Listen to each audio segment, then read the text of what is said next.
Umpire Mag feed, and I can't wait to go across the pond to listen to Across the Pod, fresh out of Wales.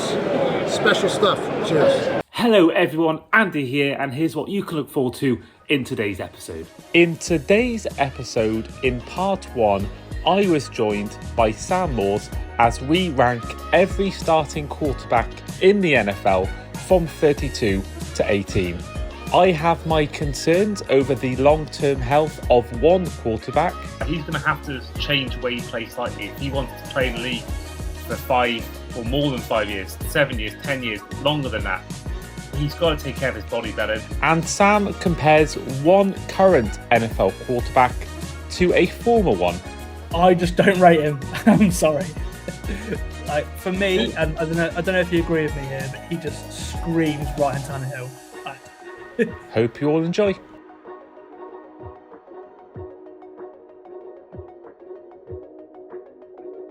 Hi everyone, and welcome back to the Across the Pod NFL podcast. I am, as ever, your host today, Andy Davids, and apologies for my attire, first of all. Don't normally wear a vest for the show. Don't think I ever have before worn a vest.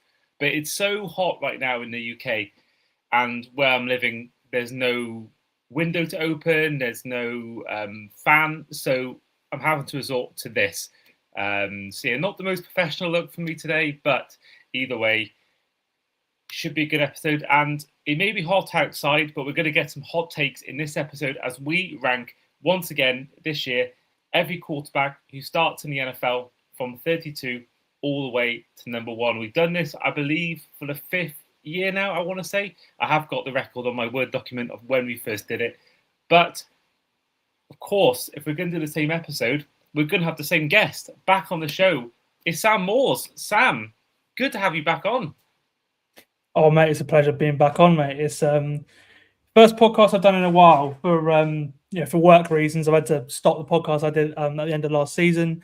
So I've been a little bit out of the NFL landscape, but obviously I'm a huge fan, and so yeah, it was really nice doing the research and really putting together my list. Felt like the good old times. And yeah, it's great to be on it. It's sweltering heat right now in the UK. It's the hottest day in June ever. So yeah, I'm struggling with the heat as well. I've got a massive fan blowing into my face. You might be able to hear that, so apologies for that, listeners. But you know, it's a pleasure to be on, Andy. Obviously, we're good friends. We've been doing this for the last couple of years. And it's one of the funnest bits of podcasting you could do each year, because it's crazy looking back and seeing how much can change in a year. Like I was looking at my notes from last year doing this list, and you know, there are some absolutely massive drops and there are some massive rises as well. So yeah, mate, it's a pleasure to be on, and yeah, looking forward to it. Yeah, I mean, we are going to bring you. I have got record of last year's rankings, and you know, I've so far in terms of mine, I've worked out who the 3 biggest risers and the 3 biggest fallers from last year. Looking at it, we've done this since 2021, so yeah, a lot of years of practice. And for context, for example, back in 2022, we had I had Sam Darnold 32nd, you had him 31st. The likes of Trey Lance were in this list, Justin Fields, Davis Mills, Zach Wilson, Mariota, Trubisky, Carson Wentz, Jameis Winston, Ryan Tannehill, even as high as Matt Ryan in 14th for both of us, and Derek Carr in 11th for me and 12th for you. So yeah, a lot's changed since then. The fact that we had Tom Brady in our rankings at one point shows how long we've been doing this. But yeah, albeit the ever-growing landscape of the NFL, the ever-fasting, changing landscape of quarterbacks in the NFL means that we've got plenty of new ones and some old faces returning. But before we go any further, let's go on to what happened on this day. On this day, on July 1st, in 1987, over 400 former NFL players who played and finished their careers before 1959 received payments from NFL owners as a result of the Burt Bell NFL pension plan that was adopted in 1962, receiving $60 a month for each year of service in the NFL for the rest of their lives. And the likes of Mike Haynes, DJ Reader and Andrew Van Ginkel were born. And there we are. And don't forget, this podcast is sponsored by fantasygameday.app. Use code Andy5 at checkout for £5 off your first paid lineup. Now, yeah, this is an interesting one this year. I've tried to go for I tried to go with what I've seen the last 2 years. I don't like going off just one season. That has had an influence in some of my picks, but I've tried to base it off how he's done the last 2 years rather than just the last season. And I've found some of these incredibly hard to pick between two quarterbacks. There's one now that I'm still in my head trying to pick between who goes where out of these two positions. So yeah, it's incredibly tough, and the very different reasons, various different reasons you can sort of go by each one. So yeah, looking forward to seeing what you put out, Sam. And speaking of which, we'll go on to number 32 for you. Who have you got in 32nd? My number 32 is Deshaun Watson. I think he will start in Cleveland. There have been good reviews from him so far in the offseason that he's been the best of the couple of quarterbacks they've got in that room. Obviously, he's such a hard evaluation now. He hasn't played in nearly 2 years. He last played October 2024. And I actually think he was starting to play sort of his best football since that suspension, right before the injury. He's played some honking football since obviously all the allegations came out and everything. And but he was actually getting a little bit okay right before he got injured. But yeah, I'm not a fan of the human being, so I don't mind putting him last. And I'm actually pretty happy with where the league is at QB. So actually finding someone to go last was hard. But yeah, I think it'll be Deshaun Watson that starts in Cleveland. See, interesting. I have, for this year, I've done a few forward slashes in my answer. So, for example, the one I'm going to mention in a minute is 2, just because I think it could be either, and the same thing goes for 31. And I do think my 31 is more likely to start than the guy next. But, I have got Deshaun Watson as him / Shadir Sanders a bit higher up than 32nd. So, yeah, there's a few where I don't know who's going to start. And I think either way, this quarterback would be in that position they're in. Like, for example, I've got 32nd. I've got Jacoby Brissett and Carson Beck. I think the consensus is it's going to be Brissett who's starting, but there's a lot of thing about his, what he's demanding money-wise, and I don't think he's earned the money he's requesting. And Carson Beck has also earned some good praise in the off season, in training camp and OTAs and stuff like that. So I think either way, I always try and put the rookies in the bottom just because of they haven't played a single down in the NFL. But also, I think these quarterbacks who are more experienced, the veterans in the team, I don't think they're in any great shape. Certainly, I'll mention 31 now. I've got Kirk Cousins. I think even if Mendoza comes in ahead of him, which I don't think he will in his rookie year, I think he's better than Carson Beck, and I think Cousins is better than Brissett. So that's why I've got them as number 31 and 32, and I think it will be Brissett and Cousins starting for these two teams. So yeah, that's why I'm lying with this one. And Deshaun Watson, I think anyone who's a regular listener will know just how big a fan I was of him at the Texans. At one point he was looking at my favorite quarterback to watch in the league, even when Mahomes was just starting off and doing his thing. I always loved Deshaun Watson. From the celebration, it just felt like he was meant for Houston, and obviously we all know what's happened since. And it's not gone well both on and off the field. And yeah, it's. I think we all know the talent's there, so I think there's definitely a world where he is. I don't think he'll be a contender for comeback player of the year because I don't think he'll get the vote because of what's happened. But I do think there's also that worry that obviously getting older now. He's been in the league since 2017. Will he come back to be the same player? That is the one big concern with Watson. Will he ever come back to the player he once was? Yeah, that's it. He's not been that. There was sort of shadows of it towards right before he got hurt in October 2024. There was a couple of games. But I think the game that he got hurt for Cleveland, I think he threw like 15 of 17 passes. I think he was looking really good in that game, and then got hurt. But yeah, it's just not been to the standard we saw before, and obviously he's had a lot to work through mentally. as well. So I'd imagine he's probably a shadow of his former self as a person where everything has happened as well. And so it's we may never ever see that player again. And as always, obviously he's a touchy subject to talk about as well, isn't he? As a person, but yeah, no, it's one of those where you just sort of look like, oh, what a fool, really. You look back at it, you're like, what a fool. Yeah, certainly is one of the biggest fools. I remember him playing in London, and I still stand by this being one of the best performances I've seen, certainly at a London game, maybe ever. Like, in terms of in the flesh. That if anyone who was in attendance, who is listening to this show or watching it on YouTube, if anyone was in attendance for that Texans-Jags game 2019, will know just how good he performed that day. I was there. He was there as well. Yeah.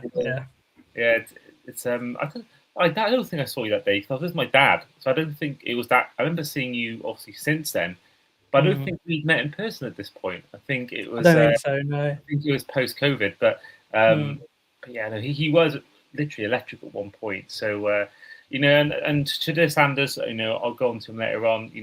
Where he's on my list, whether it's one of these two, but I do think.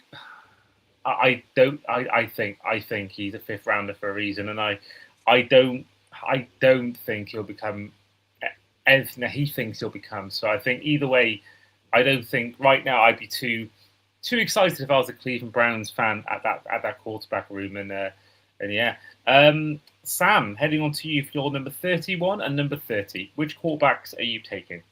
So my number 31 is Tyler Shuck, which might shock you a bit, but I've got reasons for that. Wow. Yeah. And number 30 is Jacoby Brissett. I sort of do feel it's kind of harsh with Tyler Shuck, but obviously there are way more people in this list that have played way more football than he has. And again, I quite like where a lot of the league are at quarterback.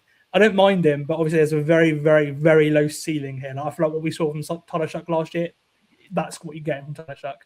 He played 7 years in college. I don't think he's going to get any better than that. Second year players are always low in the ranking like this because we've seen very little, as I said. And, I can see him helping the Saints to a playoff win if they had the roster to win a playoff game, but he will never win one on his own. And obviously the best thing about him is the fact that he wasn't old rookie, so the transition was smoother.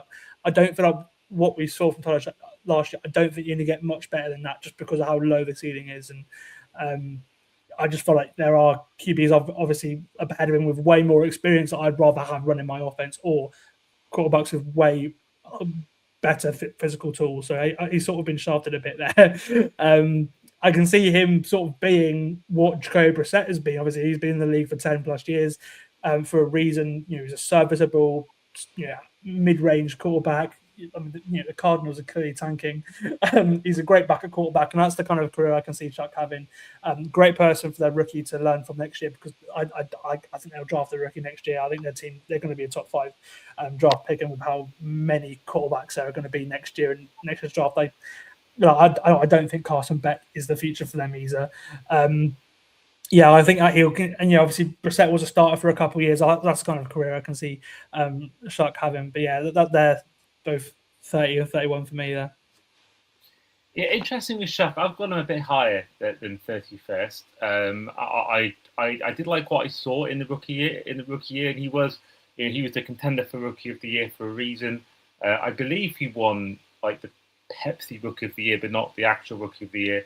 But I'm aware that it's a very small sample size, and I do put stock in that, and he isn't going to be much higher for that reason. But I do think I liked what I saw. Obviously, there's some people that have probably shown better talent, but there's some players I worry about their durability, and I will go on to that later on as well. I do believe that there is something there, and then whether he'll go on and be an MVP, or I don't think he'll be in that category. I think his kind of ceiling is maybe like a Kirk Cousins, a very serviceable quarterback, one that can win you games, but not a guy that's going to go on and win Super Bowls. So I think there's always that potential where he could be a Sam Darnold, where personally I don't think Sam Darnold was the reason they won that Super Bowl this season. No, Sam Darnold is way, way, way stronger of an arm than Tyler Shuck does. So, Sam Darnold's way better. He's way better of an athlete. Like that's the thing. It's like Sam Darnold. Obviously, he was a top 5 pick for a reason, right? Tyler Shutt was picked later because he's a 7-year starter in college who's limited. He's seen everything, and that's great, and that's why he came in and stepped in and played so well straight away. But like, he's not Josh Allen. Like, he's nowhere near. Like, if you put Josh Allen and Tyler Shutt in a room, like, Tyler Shutt looks completely different, like, species to Josh Allen, for example. And I think that's what you've got to consider in the pros, really. Yeah, no, I do agree with that. I think with Sam Darnold, my thing is more. I'll go on to later on, but I just think that he wasn't the defining factor winning. I think there was JSN, there was I think the defense was the main reason. That was one. Anyway, moving on to my next ones. Now, so far we've had everyone so far we've mentioned has been an NA in terms of plus and minus from last year, because you did have Spencer Rattler playing for the Saints last year, and obviously Brissett was a backup to Kyler. But we have our first drop. Former guest from last year in my 30, but before that, 29 is Shadur Sanders / Deshaun Watson. The 30, I've gone for a guy that I think was really poor in 2025.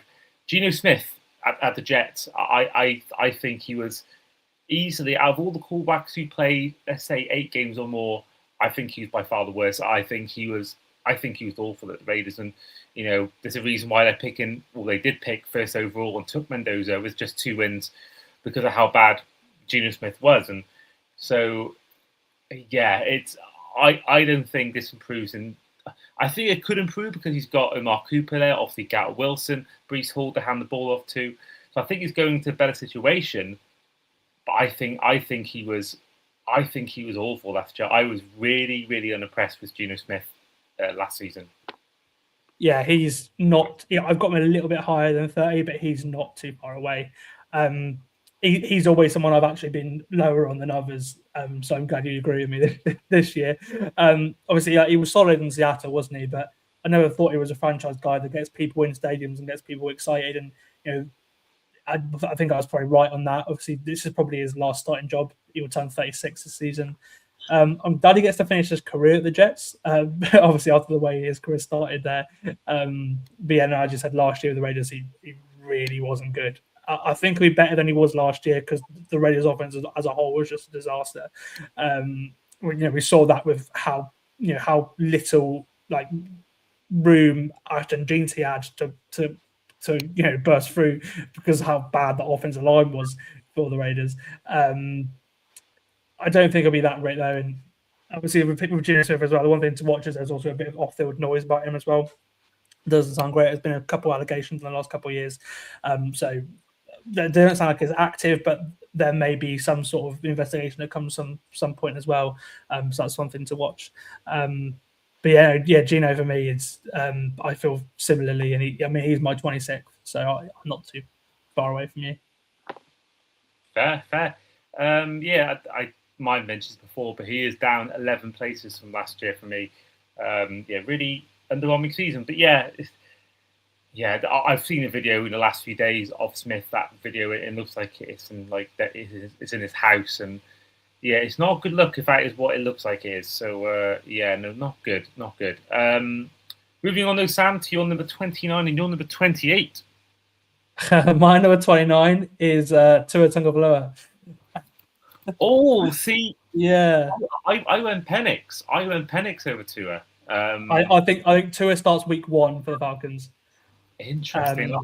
I see it more like I could see Penix starting week 1, but then Tua coming in mid-season if Penix struggles. So, interesting. That is interesting. Tua, obviously, one thing you've got to consider is Penix is coming back from another knee injury where he's already had 2 serious knee injuries, obviously ACLs in his knees. Like, his knees are shot, and I don't think he's gonna be ready for week 1. So I think that's like Tua's getting all the snaps. Tua's like the one that everyone's raving about, or not raving about, but saying, or maybe he might actually carry on after Penix is back. Like, I think Tua will be the guy that starts week 1 for the Falcons.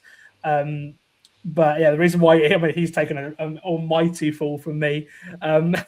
Is horrendous last year. Really, what a fall! Like I was very excited going into last season because like the season before, Tua actually like put a poor Dolphins team on his back and won a game down the stretch last year.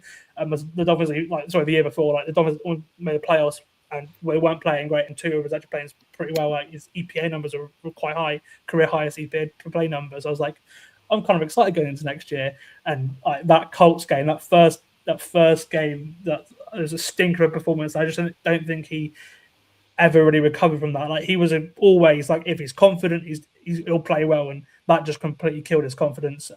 Like when confident, he's a decent quarterback.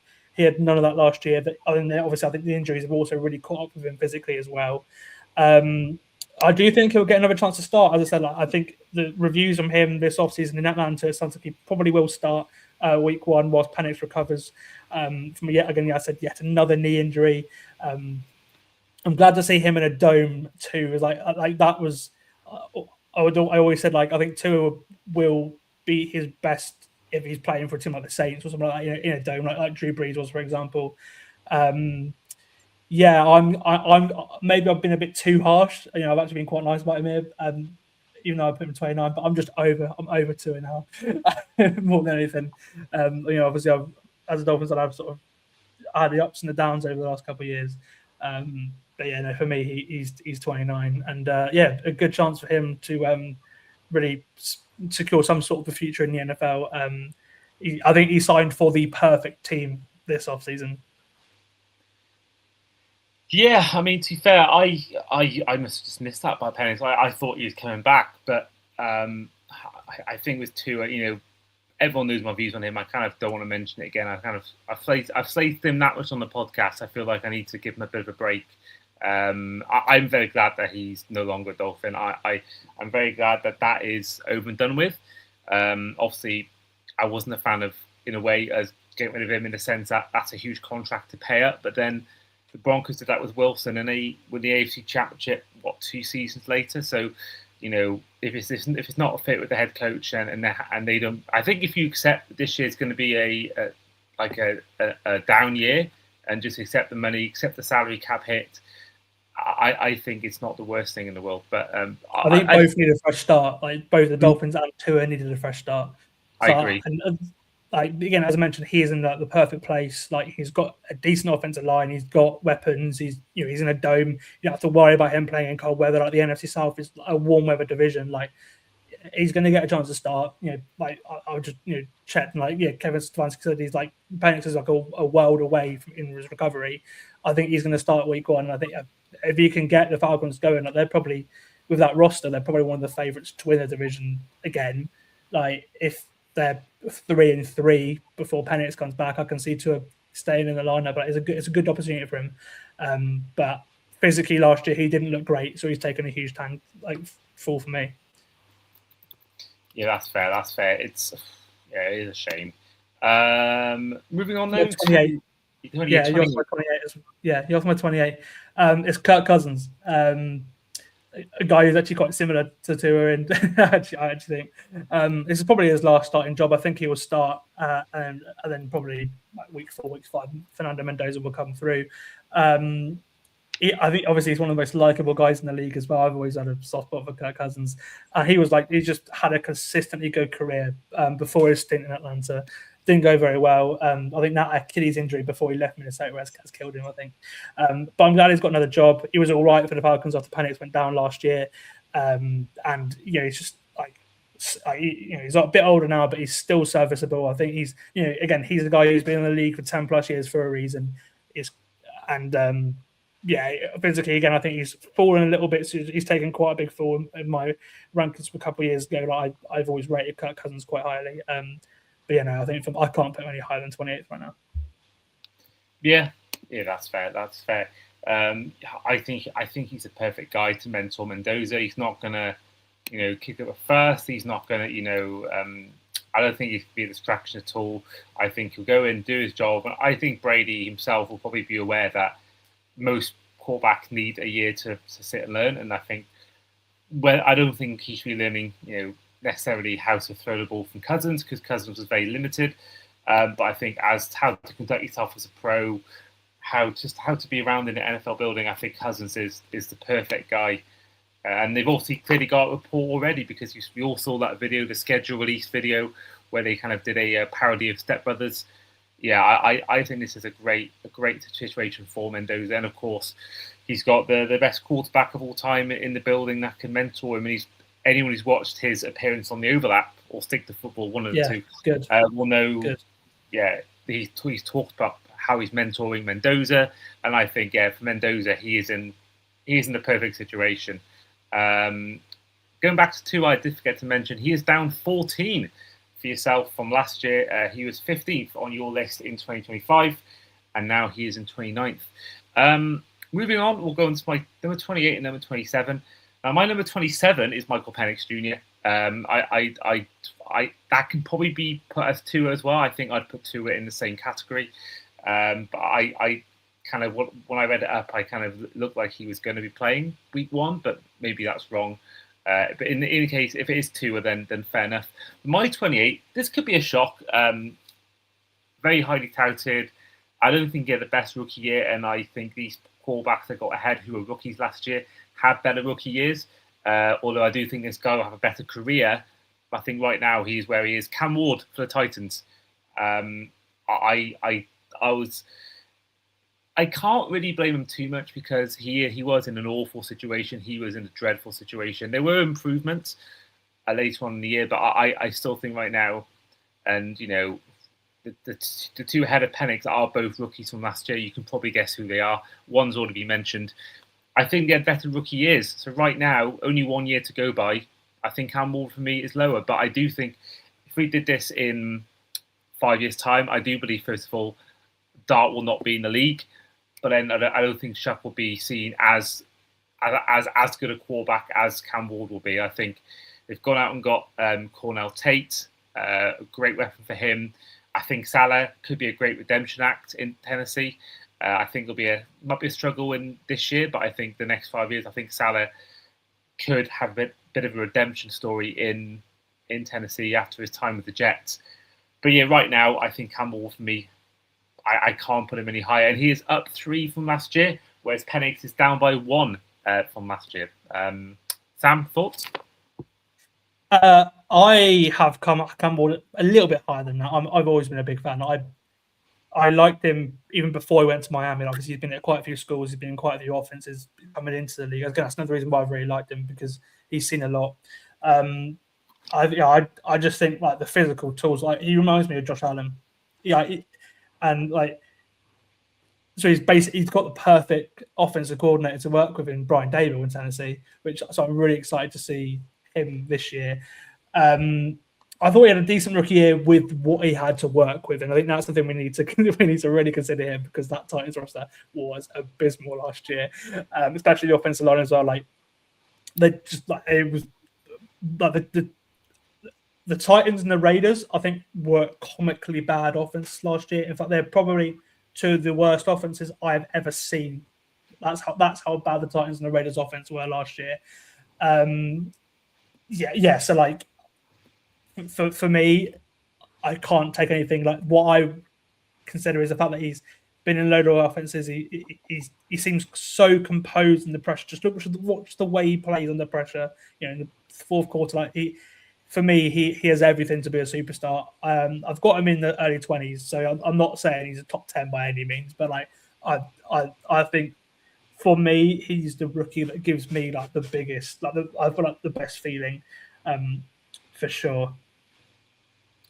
Yeah, no, I agree. And like I said before, I do think in the next 5 years he'll be seen as the best quarterback from that class. Not that I think it was a great class for quarterbacks, but I do think, and I remember there was one player, I can't think who it was against, where there was a few plays actually early on in his career where he was, the way he able to avoid sacks and make plays, sort of improvising and making these magic plays, a bit like Mahomes in a way, in that sense.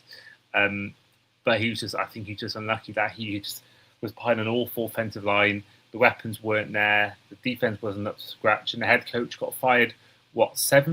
7 weeks into his rookie year.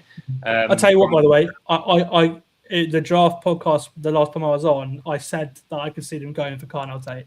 So I'm happy. Yes, you did. Yeah, I'm happy. Yeah.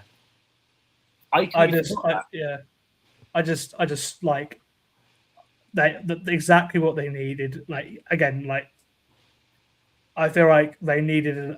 You just need to give them as the best you can succeed, and I'm expecting a big jump. um, like obviously the league's quicker than college; it takes time to adjust. But just I can see him sort of. He is like the new prototypical QB. Like he is like the sort of Mahomes, Josh Allen hybrid. Like that's what all these QBs coming out over the next couple of years are gonna be, because that's the way it's changed from athletes being receivers and cornerbacks and running backs to athletes being quarterbacks, and so we're going to get these massive like physical specimens that are going to like really change the way that the league's played. Obviously, we saw that with the likes of Allen and Mahomes, and like now we're going to get quarterbacks with so much talent. This is Cam Ward's one of the first since the likes of Mahomes and Allen and Lamar Jackson have come out that I really get infused about watching. So I'm looking forward to his career. Well, moving on to your 27 and number 26. Let's go. I'll write a few years. Well, my 26 is Junior Smith, so we've talked about him a lot. So we'll skip over him. But my 27 is Malik Willis. Now he's a guy who could rise a bit this season. But what we have seen is very, very, very little for me to put him any higher than 27. I really liked him coming out of Liberty. I really liked him as a quarterback, but was not impressed with what I saw when he got a chance to play in Tennessee. But when he got the chance to play for Green Bay, obviously he was like genuinely really, really good. Like I couldn't believe I was watching the same quarterback that played in Tennessee. When needed to fill in for Jordan Love, and he's earned himself a starting job. But his EPA per play numbers are off the charts. Like he was like great arm, great movement, made some really great touch throws as well. Like if he plays for Miami like he did in Green Bay, he's going to be way higher in this list. But we've seen like 2-3 games of good play, so I can't put him any higher than 27th, in my opinion. Yeah, that was kind of my thinking as well. I do think as well he's being potentially a bit what's the term? Fed to the sharks. I think he in Green Bay he looked amazing, but he had first of all a functional franchise, a reliable franchise, a solid one. Great coaching, great players around him, but he's going to a Dolphins team that has got the number one receiver. I can't even think who it is now. Oh my God, the guy. What I will say, I know the point you're making is the likes of like Malik Washington, Tutu Atwell, like that's your receivers for the Dolphins, right? But in my opinion, those guys aren't very far away from who the Packers have got at receiver. Like, in my opinion, I think the Packers are one of the worst receiving rooms. They've got a lot of guys who are average, and that's fine. But I watched Jordan Love play, and I'm thinking, oh man, if he just had Devontae Adams, he would like be an elite quarterback in my opinion. I'll go on to that later on, but like for me, like the way the Packers have manufactured their roster kind of really annoys me. Which now I'm going to get out of the Dolphins. I'm not looking forward to that. I think the receiver position is way more important than they value it. But the way he played in Green Bay kind of actually does give me confidence, because realistically, like I rate the. I thought Malik Washington had a really good couple of years for Miami, and I think obviously Tutu was a high draft pick for a reason. Like again, he's fast. Like, and then you've got the big guys. One of the guys that the Dolphins drafted, literally his comp was Dontavian Wicks. Like that. I think that. So I feel like he actually hasn't got too different of an offensive situation in Miami than he does in Green Bay, in my opinion. I think that actually not that. I think Green Bay have probably got like an average offense, so I don't think it's actually that big of a jump down. To be honest with you, I don't know. I kind of think I back. I love Jaden Reed. I think Jaden Reed is better than any receiver that the Dolphins have this year. I think Tucker Kraft, he gets back from injury the way he's playing in 2025. Did you see the way that Greg Dulcich was playing in 2025? No, nowhere near as good as that. Like even Darren Waller was impressive at times in the red zone, but but then Greg Dulcich, like he was he earned himself a contract the way he played the second half. Like, Yeah. there are lots of players on the Dolphins roster. Like, it's a poor team, but there are loads of players that have that. I'm not like, I don't see Omega as bad. Like, in my opinion, I don't see a bad like offensive. Like, it's limited, but it's not bad. I think there are high potential players in that ranks, and that's what Green Bay have done. That's why they've, Tucker Clark was like, he was the second tight end they picked. Like, they literally picked Luke Musgrave ahead of him in that draft. Like, that's the profile I think that the Dolphins also have in their weapons. And obviously, Devon Achan's like one of the best players in the entire league, not just running backs, but one of the best players in the entire league as well, and a great receiver. Yeah, I don't know. I just think with a rookie, I know he's worked with him before, but a rookie head coach, I just worry that he's going to struggle. But at the same time, when I did see him play for the Packers, when he did play, he was so good. I remember that even the Bears games they lost, his performance when he was playing was outstanding, and the way he was able to scramble and I'm numerically, his performances last year were some of the best of any quarterback at all last season. That's how good he was in those couple of games. But the reason why we're both hesitant is because obviously it's been a short sample size. But yeah, his numbers from those games are absolutely off the charts. He had the highest EPA per play of any quarterback at all last season in this short time, which is just insane. But again, we can't put him any higher than sort of 20s, can we? No, I mean, I've got him slightly higher, but it's not much higher. It's not much higher than that. But we'll move on. And we'll go 26. I mean, I've got Willis 24th and Tyler Shuck 25th. And that is a set +7 for Tyler Shuck from the year before. He was my number 32 last year. And I've gone for Jackson Dart 26th purely because I think Jackson Dart showed just as much as Tyler Shuck did. I just don't know whether he'll last in the league. The way he puts his body forward, and he's going to have to stop that. He's going to have to change the way he plays slightly if he wants to play in the league for 5 or more than 5 years, 7 years, 10 years, longer than that. He's got to take care of his body better. And the same thing with Cam Scatterbo. He's the one I worry about more. Yeah, I worry like the whole CT and injuries, concussions. I just think both Jackson Dart and Scatterbo need to be careful. I do think John Harbaugh will probably do a lot to change that, and he'll work on that. And I think Dart did show at times what he could do, but he was on the field only in bits because of his health. So, yeah, Jackson Dart for me, I think he's got so much potential, and he showed that last year. And the duo of him and Scatterbo were really good last year. I can't think whether the Eagles, they had a shock win last year. I think it was against the Eagles where they looked incredible together. But they've only had one game, I believe it's one game, maybe even no games, with Malik Neighbors, Jackson Dart, and Cam Scatterbo. If all of them are healthy, with John Harbaugh now as a head coach, I think they could surprise people in 2026. I do too. But at the same time, are they going to stay healthy? That's my one. That's why Dart for me. I think Shuck showed more. He was on the field more as well. And I just worry immensely about Dart's health going forward. I disagree. I think Dart showed way more than Shuck. So just in terms of like the way he plays, like just like the defense breaking stuff, like Tyler Shuck's not doing that. No, I agree. I just think Shuck was able to stay on the field, whereas Dart was in the blue 10 half the season. So absolutely, yeah. See, for me, Dart reminds me so much of Baker Mayfield. Like the way he plays, it is so Baker Mayfield, and obviously he's going into year what he's got drafted in 2018, year 9. Like I think he'll be okay in the long run. Like, but yeah, no, I really like him because he just has the swagger. Like, he is so Baker Mayfield, in my opinion. Like, I just love the way he played without fear, did anything to just drive the team forward. Like, I think only Josh Allen amassed a higher rush EPA than Jackson Dart last season. Like, it was adding so much to that team with the way that he ran the football.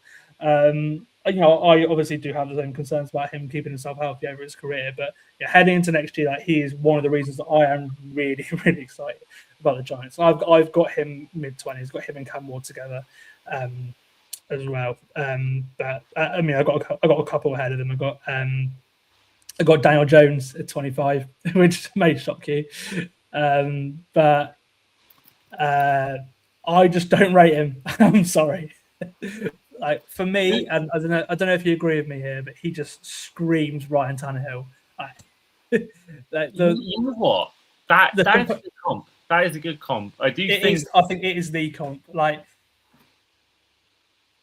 so when they went all in on Daniel Jones with like the trades that happened in the the trade deadline last year, I said on my podcast last year, I said I've seen my team do this twice now with Ryan Tannehill and Tua. I think it is a massive overreaction.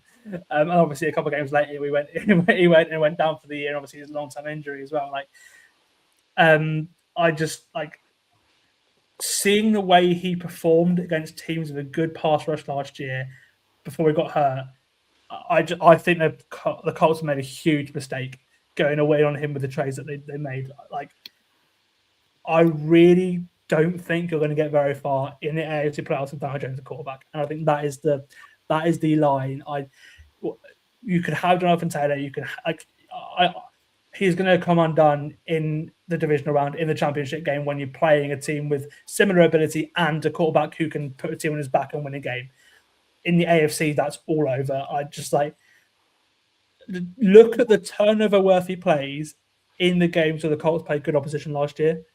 Like, it's like double of what he had the rest of the season. Like, in just those games where the Colts played good opposition, like he was so so risky, so bad at the football in those games. And again, you just can't feel pressure. It's the exact same I felt with Ryan Tannehill.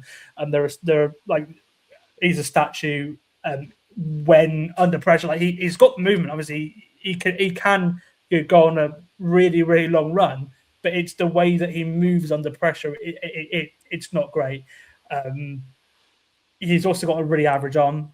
Like, his main strength is the way he runs the football. But again, he gets sacked a lot. I love what he does with his legs, but he's no Josh Allen. I think for me, he just everything you could basically go for that profile. And like, oh, that's Ryan Tannehill of the Dolphins. He can run loads. He's a proper athlete. He's got a decent arm. Not you're not saying it's bad. It's not like Tua's arm or something or anything, but just the way that he is when there are strong teams rushing the passer and he's under pressure. Just watch the way Daniel Jones handles his game, and I'm telling you, like, he's Sam Darnold in my opinion. Like, you could see when he was on a poor team, you could see there was still ability there. When I see Daniel Jones in a bad situation, I don't see anything. I just see someone who's scared under pressure, in my opinion. Yeah, I mean, that season last year for me, it was Jonathan Taylor, not Daniel Jones. Yeah. Daniel Jones was an improvement, but I think it's because he's been so bad previously, it looks better than it actually is. And I think the Colts, they won that game in Germany. They went 8-2, I think it was. Did not win a game the rest of the season, and that was when Daniel Jones did play. People seem to forget he actually played in some of his losses. And what I found was, and even it was creeping into the game against the Falcons in Germany, but because the Falcons were so bad, and they did go to overtime, to be fair, they got away with it. But as soon as teams worked out that if you stopped Jonathan Taylor, you stopped the Colts, they kept losing. And and I do think that I would have probably gone a different route than Philip Rivers if I was the Colts. But yeah, I think Dan Jones was really getting really overhyped that season. He had a few good games here and there, and I think the way the AFC was last year with the Knicks injury, they could have gone far in the playoffs if he stayed healthy. I think they would have made the playoffs if he was on the field, because I think they would have done, but they wouldn't have gone far. But I do think as well, the limitations of the Steelers' offense at times, the Stroud's issues in the playoffs, I do think they could have potentially, if they played against the Steelers or Texans, they potentially might have won that game. But I think if they'd gone against the Broncos, the Bills, I think Daniel Jones against that pass rush, he would not have beaten the He would not have beaten the Texans. The thing, I think Stroud was so bad. I think Jones could have played bad, but still won the game because Stroud was playing worse. I think Stroud was by far the worst performing quarterback in the entire playoffs last year. But we'll get on to him later on, I'm sure. But yeah, no, I was going to say with Daniel Jones, you're talking about those games that he lost before he hurt. In those games, I think he had 8 or 9 turnover-worthy plays in those losses alone. I think it's something stupid like that. I'd have to go back and check, but I think it's either like in the games against above average opposition or in the games that they lost. Yeah, I think he had 8 turnover plays before he got hurt, and like that's like that, and then the rest of the year, like 4 or 5. It's a complete different level. Against good oppositions, I think he's completely overrated in my opinion. Yeah, I agree. I think I've gone a bit higher because I think he showed something for me, but I still think he was getting massive hype. And I think it was Jonathan Taylor. Personally, that was winning him games. Moving on, I feel like did we skip 26 for you? Did you give your 26? My 26 was Gino, so we talked about. Oh yeah. So I was going to say we did my 24 as well because the next couple of guys are. Yeah, give me because my 24 is Malik Willis. So I already mentioned that, but yeah, give me your 24, and then I'll go on to my 23 and 22. Awesome.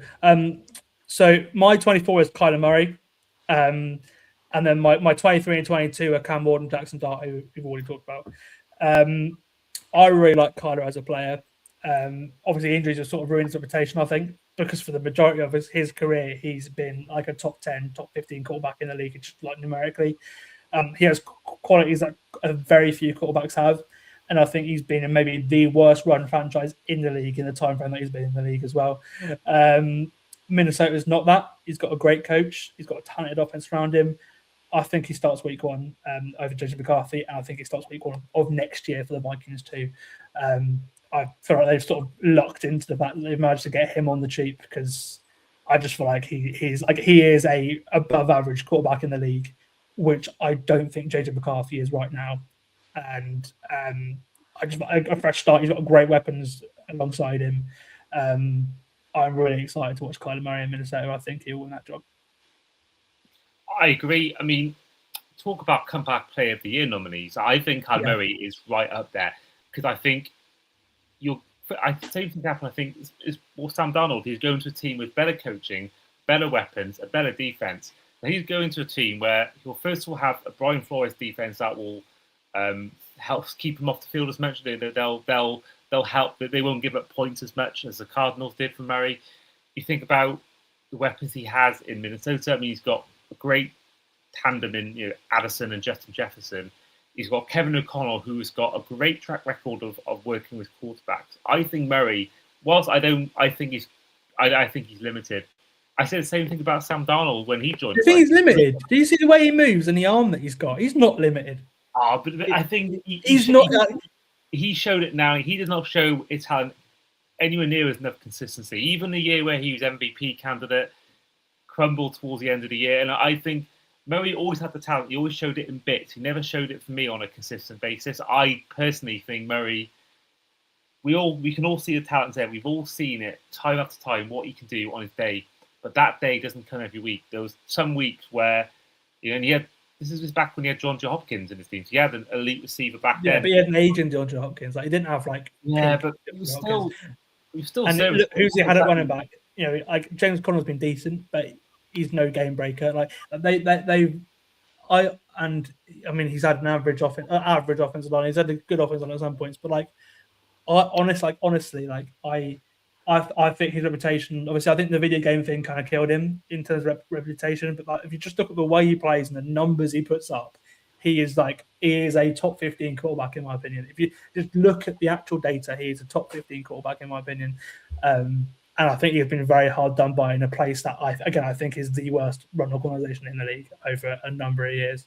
Again, they're on how many head coaches, how many coordinators, they've been through so many people in that building. They've been through so many receivers. They've been through so many different ways of doing things on defense. I think again it's all down to can he deliver it consistently. Because I just think that personally he didn't show it enough in his career. But of course, there are redemption stories. We've seen many quarterbacks they go away from dysfunctional franchises. Sam Darnold, I'm mentioning him again. He's a prime example of that. You go away from a team that is dysfunctional. You go to a team that is functional, and you can turn things around. And as I said before, you're going from Marvin Harrison to Justin Jefferson and Jordan Addison. I think you're bound to improve, and I think tough division. And I don't see him winning divisions and challenging playoffs. But I think as a comeback player of the year nominee, I think Murray should be absolutely worth putting a couple of quid on, I would say. And he is actually down 9 for you from the year before, where Cam Ward's I told you, 15. I see top 15 quarterback. Yeah, 15th for you. And then Ward's up by 3. He was 26th for you in 2025. And then flipping it round, Geno Smith was 23rd last year, and he's now 26th for you. So, yeah. We obviously will go on to later on who's got the biggest risers and fallers, but right now, Murray is the lead candidate for that for you. Moving on to you mentioned Murray, I've got him 23rd, and I've got Daniel Jones 22nd. I think Daniel Jones, I think that it's very neck and neck between these two. I think I'm happy to have Murray above Jones, like you've had, for example, but I'm happy to have Murray also below Jones. So it's kind of same draft class as well, obviously. They were first and sixth overall in 2019. Yeah. Oh, I still love watching his Daniel Jones fan reactions. We did a video on it months ago on the channel during draft season. It's an incredible video. Their reactions and like some like Josh Allen, Patrick Mahomes, the actual draft report. What people were saying after a play got picked actually comes out correct. They all thought he's gonna be bad, and he was bad for the Giants, apart from 1 year. Now my 21 is a big faller from the year before. So my 21, and I never thought I'd be saying this. I was really big on him. I was so big on him after his rookie year. CJ Stroud, I've got 21st. I thought he was really bad, not just in the postseason, in the regular season. I was really disappointed by Stroud, a guy that I kind of viewed as a guy who's big in the big moments. You think about playoff wins he had for the Texans, even the losses they had. Wasn't really his fault. He put up a good performance. But from what I saw this season, and I'm going against my nature of going by 2 seasons worth of tape, I thought it was a really concerning postseason. And I'm hoping that he can use that as a chance to to regroup and rethink things. And he's cut his hair off. He's not his hair completely off, but he's got rid of the dreadlocks. And for me, he has to improve, because I think that defense is so good. DeMeco Ryans done an exceptional job at the Texans. Will Anderson is one of my favorite players to watch on defense. He is so good. That defense, we mentioned it before, that unit in general is incredible. Derek Stingley at defensive back, and there's so many more players I could talk about here on their defense. But he let them down last year. Like, I think if they had even, and I'm going to mention the guy I mentioned now, Aaron Rodgers at 20. If the Texans had Rodgers in those playoff games, I think they would have beaten the Patriots. I think all he needed in that game was a competent quarterback. Like Darnold was at times in the playoffs for the Seahawks. So Stroud, for me, was the reason they lost games. He was the reason why they got knocked out in the divisional rounds. Obviously, I'd say their offensive line is the reason why they got. It's the same. It's been the same thing for a while. They're like. That Patriots pass rush, I don't know what the hell they did, but they turned it on completely in the playoffs. The reason why they got to the Super Bowl, I'm actually saying it's their pass rush over Drake May. I love Drake May. I think he's an outstanding player. But the single biggest factor they got the Patriots to the playoffs, to the Super Bowl, in my opinion, is that pass rush. I don't know what the hell they did that changed it from the regular season to the playoffs, and I think that confused their hell out with Stroud. And obviously their offensive line, which was horrendous. It's been horrendous for like 3 years now. I think those are the factors over Stroud. Stroud's 19 for me. We're in the same boat. But I actually feel like last year he was actually better than he was the year before, in my opinion. You reckon? Because I think that even the Steelers that playoff game aside, he was better in 2025 regular season than he was 2024 regular season. in my opinion. I also, the numbers say that he was as well. But like for me, like he's taken a bit of a fall for me. For me, he's more than anything, he's fallen just because I know I've seen what he is. Like he doesn't excite me anymore. He's his rookie year, he was on it in terms of like accuracy, anticipation, like to a Joe Burrow level. I don't see that as much anymore. I just see a solid quarterback. I don't think he can be elite. I don't think he can win playoff games on his own. But can he win playoff games? Yes. I think everyone from above Stroud for me can take over a game. I don't think he can take over a game, which is what which is what you're saying as well. I think Aaron Rodgers can take over a game, for example. So I agree with you there. But I do feel like in the regular season last year, he was actually slightly better than the year before. But again, it's been 2 years, nowhere near his rookie year, which I agree with you there. It's a shame because I was that rookie. I love that rookie year so much, and I enjoyed that probably more than Jaden Daniels. And it's just a shame. And I think the way one thing that disappoints me is the way he was talking after his rookie year. Saying he was this and that, and it's a shame. And he is also down 8 for you as well. But no, I think that it kind of leads into the thing that kind of everyone's talked about is that moment when he's trying to give Caleb Williams advice, and how their careers have sort of gone since completely opposite ways, and it's just interesting. But back to you, Sam. You've given your number 19 being Stroud. Who is at 21 and 20? So my number 21 is Aaron Rodgers. I think I've actually had him higher than you every year we've done this. So I'm shocked because Rodgers is one of my favorite quarterbacks of all time. I love Rodgers. Maybe it's a shame he didn't do this in 2014.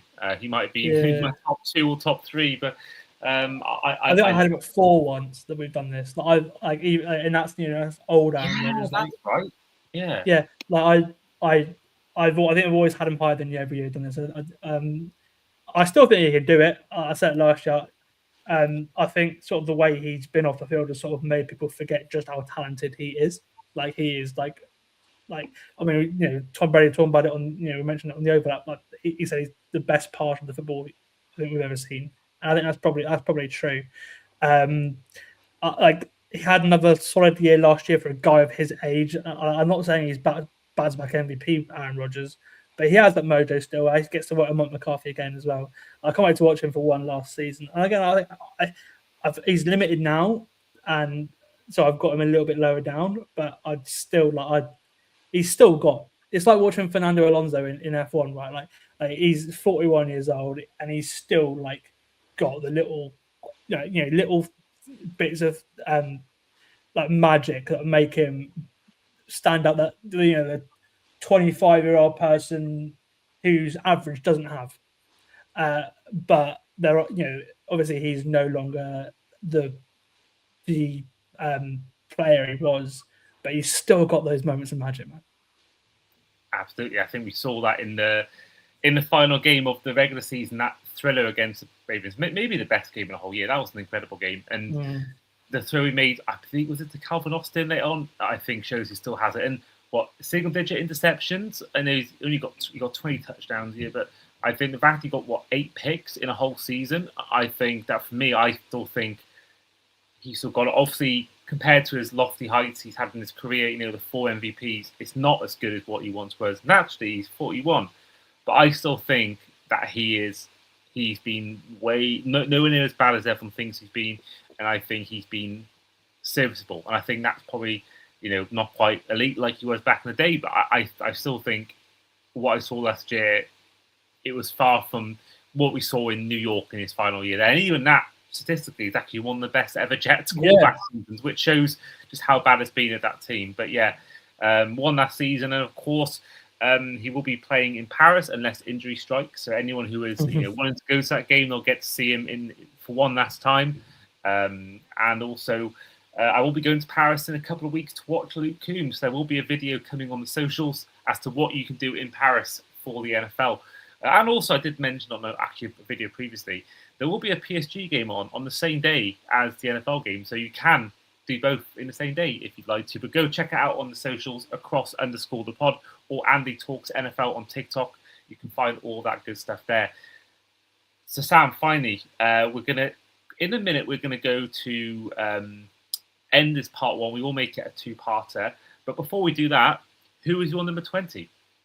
I'll mention him a little bit. My number 20 is Jalen Hurts. 20? Yeah. Oh, like I know what he is. He's not elite. He's not bad. He's taken a bit of fall here for me, not because he's done really anything to put me off. I just feel something when I watch about half the QBs in the league. I don't feel anything when I watch Jalen Hurts. I actually think like he's got the dog in him. Like I love what he does as a runner. I think actually more than the vast majority of QBs in the list, I trust him in a big moment. Like I really do. Like he's a real clutch quarterback, but I just don't rate him as a passer. I just feel like the majority of the league are better, and that's the thing for me that gets me down. I also feel like I've seen peak Jalen Hurts. That Super Bowl performance in Arizona, I don't think we've not seen much like that the last couple of years. And obviously, you could caveat by saying the Eagles' offense has just been horrendously run the last couple of years. So maybe he does have a big bounce back year. But what we've seen from Jalen Hurts the last 2 years, or actually maybe not last two, but like what was from Jalen Hurts last year, like I wasn't really enthused by it, to be honest with you. I just felt like he's okay. I think he's okay. I feel like the people above him have something that excites me. Nothing about Jalen Hurts really excites me. I just think he's a very solid quarterback. And nothing, 20 is not bad. Like I said at the start of the podcast, I'm quite happy with where a lot of the league are at quarterback, which is a change because a couple of years ago you could probably chalk off eight quarterbacks that I can see not going to be there at that team next year. I'm actually quite happy with where a lot of the league are at QB this year. I'm shocked. I've got Hurts a lot higher than 20th. I think you mentioned that dog in him, and that is kind of why I've got him higher. Now I realise that Eli Manning had that dog in him, and he wasn't. Yeah, I think that's a good comp. That is a really good comp. But was Eli? This is the point with the Hall of Fame debate. Was Eli ever elite? I think that's the way it is. Like I actually, another quarterback that you could put in the same scenario, Joe Flacco.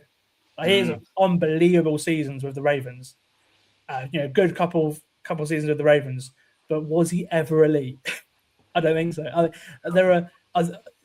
I just think like if you put Jalen Hurts in Miami, like would he have had anywhere near the success?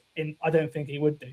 If you put Jalen Hurts in Arizona? I don't think he would have anywhere near the success he's had. I think like, he sort of landed in the perfect place, and obviously again he is so clutch that he's been able to produce some great moments. But I just think as a pure quarterback, I don't think he's. I think there are other people as a pure quarterback that are better than him.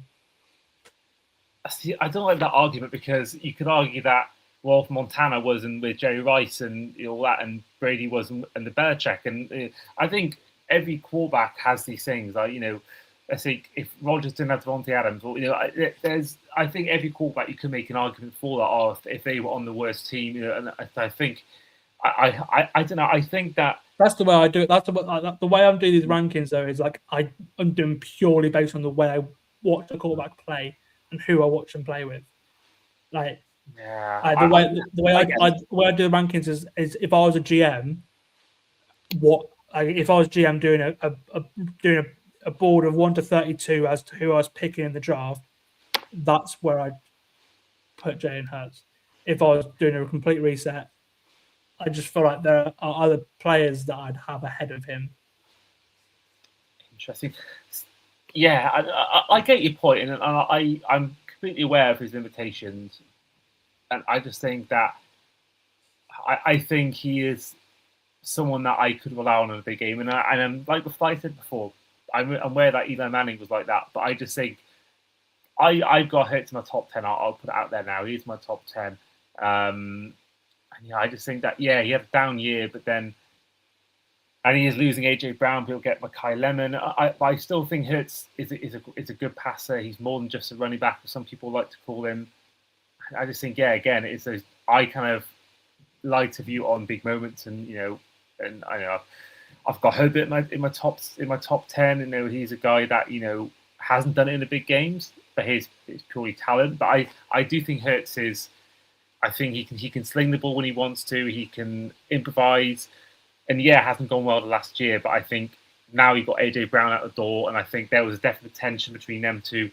I think we could see him flourish once again. But I'm totally aware. I'm happy to be wrong. I just think, and maybe I have overreacted compared to obviously last year was bad, the Eagles offensively.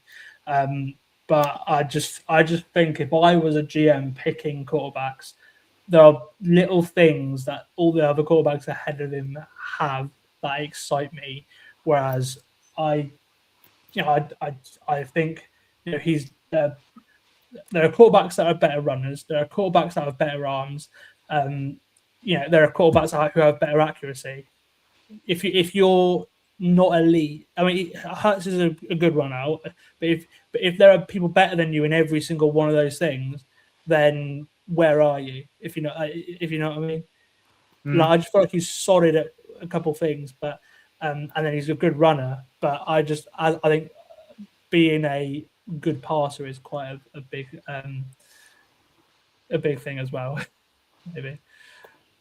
Yeah, no, I agree. I agree. What a bombshell, 20th. I was not expecting that. I'm not gonna lie. I'm not gonna lie. Well, my number 19 is Bryce Young. Great second half of the year, almost shocked the Rams in the playoffs. But I just think right now he's only had really a good half season. So I think for me, Bryce Young is probably actually had 2 good half seasons.